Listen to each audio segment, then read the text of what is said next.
Muy buenas noches, grato contar con su compañía en este horario. Martes de 9 a 9:30 de la noche, el gran debate con Adolfo Beck en Teleamiga Internacional, Televisión de Valores. Tema del programa, salario mínimo, la eterna discusión todos los años. Este es el tema para finalizar el periodo. ¿Y a qué se llega? La constante es que no hay acuerdo, que va por un lado los sindicalistas, por otro lado los empresarios, y el gobierno termina fijando el salario mínimo por decreto. Entonces uno se pregunta, ¿vale la pena ese ejercicio o hay que replantearlo, hay que modificarlo? Porque como está, terminamos casi siempre en las mismas. Bueno, pero le doy la palabra a los que saben. Quiero saludar a una cumbre del periodismo económico, el maestro Silverio Gómez. Bienvenido. Gracias, Adolfo. Muchas gracias y un saludo a todos los televidentes. Sin duda, yo creo que el tema es muy importante. Es importante. Es importantísimo. Pero está mal diseñado. Estoy de acuerdo que el problema es la discusión. Es triste que todos los años lleguemos al mismo punto. Este año tiene unas características especiales, es porque la tasa de inflación se ha subido más de la cuenta. Estamos casi en el 7% de inflación. Y eso cambia en parte la discusión. Sin embargo, llega el 31 de diciembre y se olvida el tema hasta los últimos días del año 2016. Yo creo que ahí es donde está realmente el tema. Pero la constante es cada año pierden poder adquisitivo los trabajadores. Sí, o sea, cuando uno dice pierde capacidad, significaría que les aumentan por debajo de la tasa de inflación. Yo creo que este año para el año entrante les van a subir en un porcentaje equivalente a la tasa de inflación. Pero es triste el espectáculo, aquí hay que ir mucho más allá. A eso quiero llegar. El tema de la discusión en otras partes no es un monto específico o un porcentaje, aquí hay que buscar la manera de elevar unas variables como la productividad, y la productividad no se eleva haciendo unos datos, un ejercicio simple, es buscando la manera de que haya mayor capacitación, mecanismos modernos de trabajo, el teletrabajo, la flexibilidad horaria, muchos otros temas que deberían estar dentro del marco de una política integral en la que el salario mínimo es solo una variable. Y el discurso es el mismo. Si aumentamos demasiado el salario mínimo, más desempleo. Si aumentamos el salario mínimo, más inflación. El discurso siempre es el mismo de los empresarios. Y el discurso de los sindicalistas siempre es el mismo. Siempre. Entonces, representantes de la clase sindical. Miguel Morante Jr., bienvenido, director de comunicaciones de la CTC. Adolfo, buenas noches. Silverio, Whitney. Obviamente el tema es el tema actual, el tema que todos los años nos lleva a una mesa donde las organizaciones sindicales buscamos siempre concertar, porque es que el discurso no es el mismo. Creo que poco a poco el sindicalismo ha avanzado en esto y hoy nos fundamentamos en temas económicos, estamos pendientes de, como lo decía Silverio, del IPC, de todo lo que converge hacia favorecer a la clase trabajadora, obviamente a la clase trabajadora de más bajos ingresos, que es a la que le pega realmente en principio el salario mínimo. De ahí en adelante hemos venido avanzando, mirando cómo favorecer a unos niveles más altos, e incluso hemos incursionado, y como tú lo sabes, Adolfo, con el sector público, que llevamos 3 años en negociaciones colectivas, que eso muestra el avance y cómo el sindicalismo ha avanzado, ¿no? El sindicalismo ha avanzado entre comillas, porque en Colombia tenemos un sindicalismo debilitado. Debilitado. Y eso tiene eco en la mesa de negociación. Claro, y está debilitado precisamente por toda la normatividad que hoy se presenta.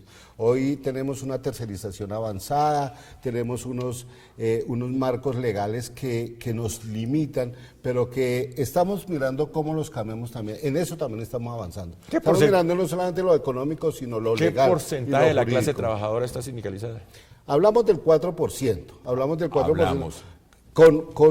con un agravante, ¿no? Y es que el empresario aún sigue temeroso del sindicalismo. Sin embargo, en eso y con la OIT hemos venido también trabajando muy fuerte, y hoy ya el empresario ya no nos ve con esa estigmatización que tuvimos durante muchos años. Muy bien. Que eso también nos mató. Quiero saludar a Whitney Chávez, director de Relaciones Laborales de la CUT. Bienvenido. Buenas noches para ustedes y para toda la audiencia. Efectivamente creemos que hay que hacer algunos cambios. Lógico. El primero es que las discusiones se inicien antes. esta época de diciembre es muy mala para discutir. Nos gustaría que fuese en agosto, en septiembre. No, pero eso sí va en contravía de una serie de variables. No, se puede, porque las variables, las estadísticas que están mostrando ahora son de noviembre a noviembre. No tenemos la de diciembre porque no ha terminado el mes, así que es factible, pero de fondo la discusión del salario mínimo debería girar alrededor de lo que dice la Constitución y lo que dice la Corte Constitucional, que el salario mínimo debe ser vital y móvil, que son las dos palabritas que no se han implementado en las negociaciones que aquí tenemos. ¿Qué significa vital? Que responda a unas necesidades vitales de la población, el acceso a los servicios básicos, así lo establece la Corte. Y móvil quiere decir que es necesario, dependiendo del transcurso de la inflación, ir respondiendo inmediato. Hoy tenemos una coyuntura especial donde venimos de una inflación de 3.3, 3.4 y pasamos al 7. Pero ese cambio no ocurrió el último día, ocurrió a mitad de año, ocurrió durante todo el año. Hemos tenido una pérdida en eso, así es que si a uno le decretan un reajuste igual a la inflación, ya está perdiendo. Así es que estas son las cosas que nos ha llevado a nosotros a colocar un incremento del 12% como base. Usted habla de nosotros, como Central Unitaria de Trabajadores, efectivamente. A diferencia de la CTC y de la CGT. Sí, ellos han colocado un 10%, teniendo en cuenta también factores como la inflación y la productividad. Ese es otro tema. Primero, un sindicalismo debilitado. Segundo, un sindicalismo dividido. Para muestra un botón. Por un lado va la CUT, por otro lado va la CTC, por otro la CGT. Entonces el poder de negociación se reduce. Pero Alfo, mire, hay un tema que yo creo que es muy importante. El 49% del trabajo en Colombia es informal. Bueno, en el campo, esa relación del 80%, 8 de cada 10 trabajadores del campo son informales y el 49% del promedio nacional. Entonces el salario mínimo no representa a ese 49% y ni representa al 80%, está por fuera. Entonces es otro elemento desde el punto de vista, digámoslo, sindical. Y es que no representa, o sea, la discusión hoy, los gremios tampoco representan, los gremios del sector agropecuario no representan a la gran cantidad de masa de trabajadores. Yo creo que en esos términos hay que replantear totalmente el asunto, pero hay que ir, digámoslo, más allá. Mire, la inflación va en el 6.4%. Si uno mira, la inflación tiene tres factores, tres componentes. Un componente para ingresos bajos, otro para ingresos medios y para ingresos altos. Sin embargo, los alimentos hoy están subiendo casi el 10% en el último año. Y en el nivel de ingreso mínimo, el componente alimenticio pesa demasiado. Pesa demasiado. Esa es otra variable que realmente... Usted me deja que le ponga la coma y ya continúa con el análisis. Perfecto. Vamos a un breve corte y ya regresamos.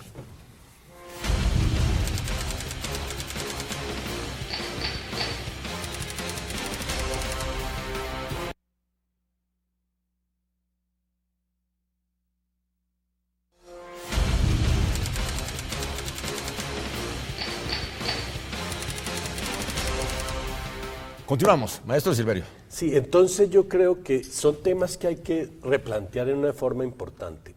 Yo no creo que la discusión deba ser el modelo de la supervivencia en el ingreso mínimo. Por el contrario, deberías buscar la manera que mucha más gente suba. Y eso no se logra con un decreto con la fijación de un porcentaje. Eso es por la vía de la profesionalización, por la vía de la capacitación, por la vía de cambiar radicalmente el modelo de trabajo, como está pasando la flexibilidad horaria. En Colombia tenemos 48 horas, los sindicatos pues quisieran bajarla a 40 y los empresarios subirla a 55, claro. Pero yo no creo que ese sea el tema. En países adelantados la relación es 36 horas de trabajo, el caso alemán, por ejemplo. En el caso de los Estados Unidos, un ayudante de un restaurante puede estar teniendo una hora de trabajo de $22 y allá el salario se coloca en función de regionalmente. Pero hay otro tema y es que ¿por qué un empresario genera empleo? Un empresario genera empleo no por un problema salarial, es porque gana dinero y entonces genera empleo. Ese es otro punto. Entonces esto tiene que ser un globo, un modelo integral en el cual el salario sea solamente un elemento. Pero en la discusión pesa más la voz de los empresarios que la voz de los sindicatos. Así es. Así es, así es. Así es. Realmente yo considero, o nosotros consideramos precisamente, Adolfo, que ahí es donde radica el problema. Digamos que en la mesa, que se habla que es una mesa tripartita, pero que realmente la negociación es empresarios y sindicatos, los empresarios aún siguen, no han visto o no quieren ver, no quieren entender que una forma de ayudarle al país para crecer más económicamente es a través de un salario digno. Seguramente habrá que sumarle factores importantes como será la jornada laboral, pero creemos nosotros que partir de un salario mínimo, que es en muchos países no lo hay o no lo había, pensar que un empresario podría fijarle el salario a un trabajador, eso sería para nosotros fatal. Es el mínimo, porque es que solamente exacto, es un porcentaje para el mínimo. Los demás salarios no están vinculados al, claro que sí. al porcentaje. Por eso la CTC, que fue pionera en esta discusión y en todas las reivindicaciones que tienen los trabajadores, precisamente por eso para nosotros sí es importante fijar ese salario mínimo, que no es lo que realmente necesitan los trabajadores hoy en Colombia. Yo creo que el salario mínimo habría que replantearse en otros aspectos y tú has tocado el tema del agro, el campo, la canasta familiar. Es decir, si uno mirara la canasta familiar, podría uno calcular que 650.000 pesos hoy de un salario mínimo no es lo que realmente le ayudaría a un trabajador y a su familia para estar bien. Uno podría estar pensando en una Entonces tasa no mucho coincide más alta. lo del salario mínimo, no coincide con trabajo digno y decente. No coincide. Pero Oye, aquí hay un pero- elemento sí. súper importante y déjeme decir lo siguiente. En forma perversa se ha legado el aumento de salario a una serie de variables. Oh, multas, por ejemplo, etcétera. a multas, ¿sí? a arriendos, arrendamientos, a determinadas variables, incluso a matrículas de colegios y universidades. O sea, yo creo que eso ha sido dañino, ¿sí? Porque ha quitado, digámoslo así, ha vuelto muy vulnerable un aumento. Y hay que entender a los empresarios también, y hay que entender también al Banco de la República, que tiene como objetivo controlar, digámoslo, la inflación. Sí. Todo eso variable. Entonces, todo lo han metido ahí y entonces terminan pagando los trabajadores las consecuencias de una serie de variables o de factores de política que perjudican. Pero la pregunta es, ¿por qué los problemas económicos hay que superarlos con el sacrificio de los trabajadores? ¿Por qué los problemas cuando se habla, por ejemplo, del incremento del salario de los congresistas? No se presenta esa discusión. Cuando se habla de exenciones tributarias para los grupos más importantes de este país, no se habla de esa situación y no se discute. No, yo sí creo que sí se toma el aumento del salario mínimo como una variable, que yo creo que es dañino y es perturbadora para el resto de asuntos. Pero, por ejemplo, hoy la tasa de devaluación está en el 40%. Eso golpea demasiado duro, no solamente a los trabajadores, o sea, ni al salario mínimo, golpea a todos. Incluso en los niveles superiores de la estratificación económica, el golpe es mayor. Quien trae ropa del exterior, por ejemplo, quien usa marca del exterior, se golpea muchísimo. Quien compra un carro, se golpea muchísimo, mucho más que el salario mínimo. Entonces, yo sí creo que hay muchas más variables que influyen en el tema. Muy bien. Bueno, no, de un lado compartimos que la inflación para los estratos bajos es mayor que el IPC promedio. Por eso no pueden decirnos ahora que los empresarios que el incremento tiene que ser el IPC. Nosotros dimos cuál IPC. El IPC de los estratos bajos está 0.5 o un punto por encima del IPC medio. Y lo otro es que la definición del IPC tiene del reajuste del salario mínimo puede afectar directamente a unos trabajadores, pero en general afecta a todos los trabajadores, porque quienes tienen un salario por encima del mínimo, pues indiscutiblemente tienen que tener un movimiento hacia arriba, y lo mismo quienes tienen un salario por debajo del mínimo, que es una gran parte de la población colombiana, también se ve de alguna manera tocada. Así que este punto es definitivo para la vida del país. Aquí se define, digamos, la suerte de los trabajadores. Esto no es problema simplemente de un número, sino que aquí está de por medio si la gente puede comer o no puede comer. Aquí está de por medio si la gente puede tener un mejoramiento de sus condiciones de vida o no. Y nosotros creemos que propuestas en las cuales el reajuste del salario mínimo raye simplemente con la inflación están reduciendo la capacidad de compra de los trabajadores colombianos. Y así no cambiemos las reglas de juego, nosotros no vamos a aceptar que nos mantengan pues en una situación de dominación en la cual la gente está condenada a tener un poquito por debajo de la inflación, que es lo que nos están ofreciendo. Cuando los gremios hablan de 6.8, están desconociendo la inflación y están desconociendo lo que ha pasado el último año. Por eso nosotros estamos insistiendo en que hay que considerar lo que dice la Corte Constitucional. Aquí hay de por medio un tema de calidad de vida de la población y no simplemente un valor numérico. Ya regresamos.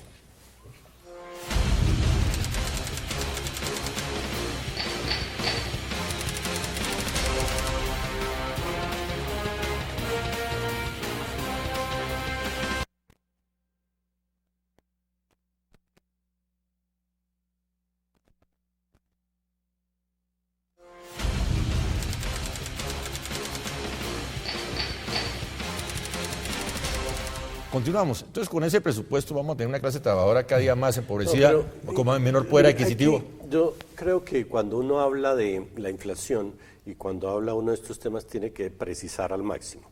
¿Qué es la canasta? La canasta que considera el DANE. Son todos los productos susceptibles de ser consumidos al por menor. Así es. ¿Sí? Digámoslo, eso es lo que pasa. Y mide la canasta, y la canasta da un valor. Eso no quiere decir uno, en la canasta están los televisores y están los carros y está la gasolina, pero no quiere decir que uno todos los meses compre carro. Entonces las ponderaciones son absolutamente distintas. Hay unos problemas serios, por ejemplo en el caso de los alimentos. Mire, el DANE muestra datos como son los siguientes. Para los ingresos bajos, la inflación ha subido 6,71 en los 12 meses. Para los ingresos medios, 6,50 y para los ingresos altos ha subido 6,15 más o menos. O sea, sí hay una relación que distinta golpea más a los estratos bajos, claro. Obvio, porque mayor cantidad de gente trabaja en los estratos bajos, pues trabaja con el salario mínimo. A nivel directivo y a nivel ejecutivo, pues nadie trabaja con salario mínimo. Por eso la relación de aumento no es la misma entre uno y otro. O sea, en un momento dado, el tema de la productividad, el tema de la capacitación, el tema de las fortalezas y las debilidades del mercado laboral, el tema de toda una serie de arandelas laborales que uno podría llegar a plantear para pensar en un salario integral. O sea, una serie de cosas también influyen. La parte de impuestos, sin la menor duda, las tarifas de servicios públicos que pesan mucho más alto, o la vivienda pesa más alto en los ingresos altos que en los ingresos bajos. Hay muchos, digámoslo, temas. Yo estoy totalmente de acuerdo que hay que recuperar la capacidad de compra del salario. Eso no está, digámoslo, en discusión, independientemente de si la Corte diga que no, es un tema de equidad y de justicia social, sin la menor duda. Pero también hay que considerar otras variables. Un aumento, digámoslo, más alto o muy alto del salario mínimo puede ser un factor que induce a mayor inflación. ¿Por qué? Porque ese aumento lleva a que las empresas ajusten los precios en la misma proporción. Lo que pasa en Venezuela la inflación es del 200% y entonces el gobierno todos los días sube los salarios para tratar de compensar y lo que se hace es un efecto multiplicador contrario. Es una bola de nieve, sí. Pero no, igual nosotros creemos, mire, las altas tasas de desempleo es otro factor que incide terriblemente. Y crece el desempleo en Latinoamérica, ¿no? Total. Tú lo acabas, en tu intervención inicial decías que la informalidad, hoy todo el mundo, hoy uno ve por la calle, y sobre todo tanta informalidad que hay y fuera de eso la autoridad no deja trabajar tampoco. Con el paréntesis, la informalidad es empleo para el DANE, ¿no? La informalidad es empleo para el DANE. La informalidad es empleo para el DANE. Es que el concepto de informalidad hay que tenerlo claro qué significa. Una cosa es el subempleo y otra cosa es la informalidad. Claro. ¿Y dónde está la diferencia? La diferencia está en que toda pequeña empresa, así ocupe gente formalmente, es informal, desde el punto de vista metodológico. Es el mismo caso de la pobreza o el mismo caso... ¿Y eso se liga a la ilegalidad? ¿Sí? ¿Eso se liga a la ilegalidad? No. Porque entonces no, si están pagando por debajo del es otra salario cosa. mínimo... Lo que ocurre es que las ventas ambulantes y todos estos factores, eso es un modelo que yo sí creo que es perverso para una sociedad. Totalmente, en eso sí estamos de acuerdo. Porque es que eso es lo que nos está afectando a nosotros para poder llegar a... Y por eso es que yo digo que no se llega a un acuerdo, porque es que los empresarios muestran unas cifras, muestran unas estadísticas dependiendo lo que el DANE le suministra, pero a su acomodo. Y cuando nosotros, las organizaciones sindicales, demostramos con cifras reales cómo es que se está comportando la economía del país, hay una tergiversación ahí que no permite acordar. Yo creo que, Adolfo, los empresarios tienen que ceder un poco, es decir, al menos empezar a mirar que la economía, que Colombia tiene que moverse con unos TLCs abiertos, con una productividad que se está demostrando ya. Yo creo que hay que empezar a mover. Bueno. Hay una realidad del salario mínimo en Colombia, y es que fluctúa, está ahí en medio de la línea de pobreza y la línea de pobreza extrema. Así es. El trabajador con el salario mínimo puede sentirse orgulloso de que no está en la línea de pobreza extrema, pero tampoco ha superado la línea de pobreza. Mira, tengo el dato de 2011. El indicador de pobreza para una familia de 4 era 778.000. Y el salario mínimo era 535. Sí, pero de 4 personas la De pobreza. 4. Entonces haga el ejercicio también con el salario. Hagámosla con ¿Cuántos 3. trabajan en esos 4? Hagámosla con 3. La conclusión es que para poder vivir tiene que trabajar mínimo 2 personas. Bueno, pero en el modelo de trabajo es así. O sea, en cualquier parte... No, en cualquier parte no.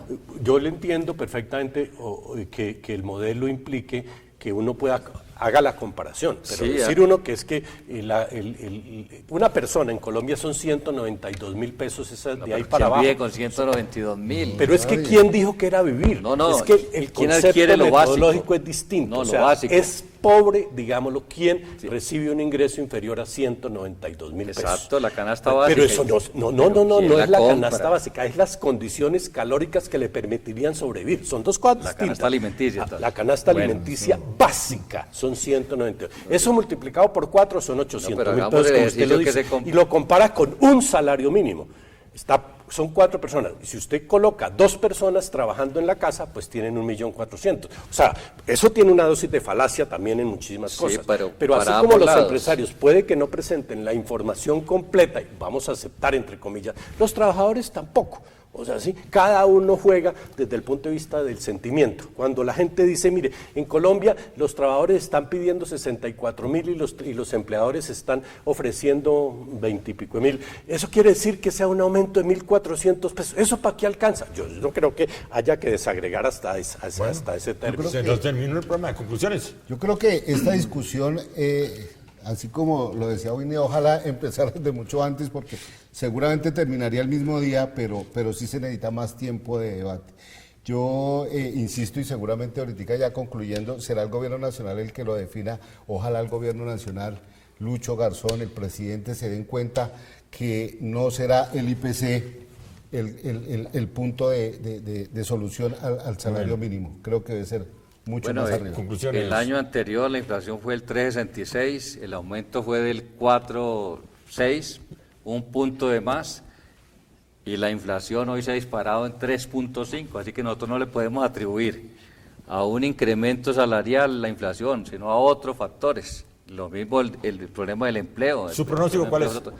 No, mi pronóstico es que es necesario reconocer lo que dice la Corte Constitucional, integralmente los factores de cara a la calidad de vida de la población. Es cierto que la inflación no es responsabilidad del salario, evidentemente, o sea, eso, digámoslo, es claro, y está demostrado, solamente en los textos originales de economía eso es válido. Mi apuesta es que el salario mínimo va a estar entre 7 y 7,5%, que es 6,8% la inflación más un porcentaje. Al traducir eso queda más o menos necesario con un 7, 7,5. Queda en un 7,5 más o menos. O sea que eso nos da un incremento de Por decreto. 45.000. 45.000 pesos va a ser más o menos el incremento. Según esa... Sí, no, pero ese es más...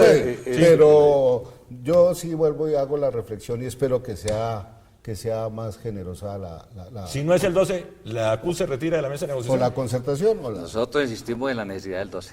Bueno, están las cartas sobre la mesa. Están cañando en esa mesa de negociación, como en toda negociación. Como en toda negociación. Debería haber una fórmula automática. De eso, y evitar Todos los años. un desgaste innecesario, Si el tema se reduce a meramente un porcentaje. a un ejercicio inútil. Bueno, amanecerá y veremos. Gracias por venir, maestro Silverio Gómez, y feliz Navidad. Muchísimas gracias. También feliz Navidad a todos. Gracias. Felicidades para todos. Miguel, Winnie, feliz a Navidad. todos Feliz Navidad, ustedes. Winnie. Bien. Igualmente a todos los trabajadores. Bueno, cerramos este programa, finalizamos nuestro ejercicio en el 2015. Quiero agradecer a los directivos, al personal administrativo, a los técnicos de Teleamiga por su colaboración. Y a ustedes, Teleamigos, gracias. Gracias por aceptarme en sus hogares todos los martes. No solo todos los martes, también en la mañana. Muy agradecido. Esperamos un 2015 lleno de paz, de alegría, de progreso para esta Colombia tan querida. Para todos también una feliz Navidad. Y nos encontramos, si Dios quiere, en el 2016. Gracias por todo.